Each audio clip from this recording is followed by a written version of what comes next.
Jelang pertandingan laga home Sriwijaya FC menjamu PSPS Riau pada Minggu 8 Oktober 2023, tim Sriwijaya FC gelar official training menjajah lapangan Gelora Sriwijaya Jakabaring. Setelah melakukan official training, manajemen Sriwijaya FC melakukan evaluasi dan sepakat untuk memutus kontrak satu pemain asingnya, Kelvin Belfort.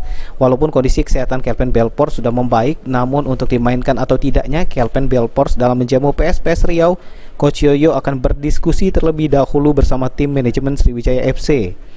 Kalau mungkin pemain itu barangkali masih ada kesempatan mungkin untuk Belfort, walaupun kemarin sempat evaluasi dari manajemen, apakah Belfort akan kita tampilkan besok? Untuk kondisinya dia membaik secara kesehatan, dia udah cukup oke. Kita lihat, kita akan diskusikan siang ini dengan teman-teman bagaimana untuk besok Belfort.